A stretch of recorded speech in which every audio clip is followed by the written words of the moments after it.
मराठी माती जी शौर्याची, भक्तीची आणि उदारतेची साक्ष देणारी आहे, तिथे काळोख्या अंधारांनी पाऊल ठेवलं होतं.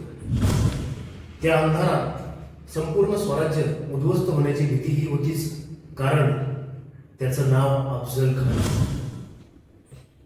पण त्याला हे कोणा ठाऊक होतं की समोरही सह्याद्रीचा नरसिंह होता. नमस्कार मित्रांनो, नाव माझं श्रीधर आणि आपण आज बघणार आहोत शिवप्रताप. अफजल खान हा आदिलशाहीतील एक बलाढ्य, पराक्रमी आणि कपटी सेनापती होता.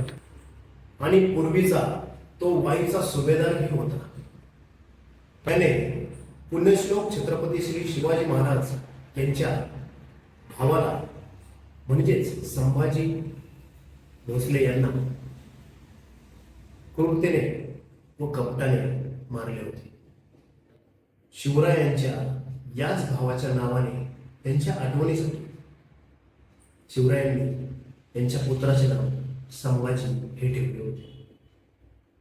असा क्रूर असणारा अफजल खान शिवरायांना मारण्यासाठी किंवा बंदिस्त करण्यासाठी 40,000चं सैन्य घेऊन महाराष्ट्रात आला होता.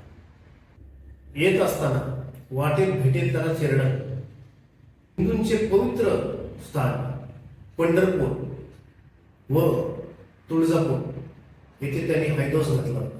यापूर्वी आदिलशाहीमध्ये असे कृत्य, असा प्रकार कोणीही केलेला नव्हता.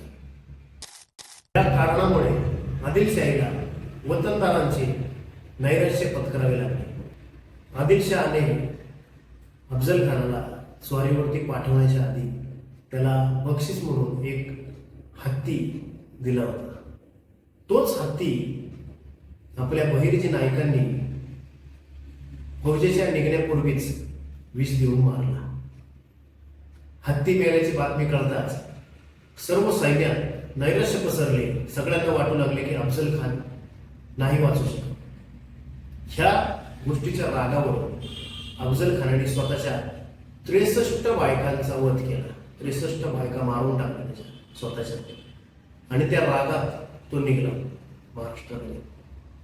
त्यांनी सर्व मंदिरे फोडलीच होती, पण शिवरायांनी त्यांचा गनिमी कावा तो निघण्यापूर्वीच चालू केला होता. 40,000चं सैन्य हा आकडा शिवरायांसाठी, स्वराज्यासाठी आणि सरदारांसाठी धसकी भरवणारा होता.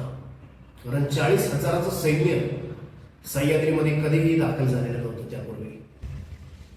शिवरायांच्या आणि अफजल खानाच्या भेटीमधले जे 2 वकील आहेत ते आहेत पंताजी गोपीनाथ गोखील हे होते, आणि अफजल खानचे कृष्णा भास्कर कुलकर्णी हे होते.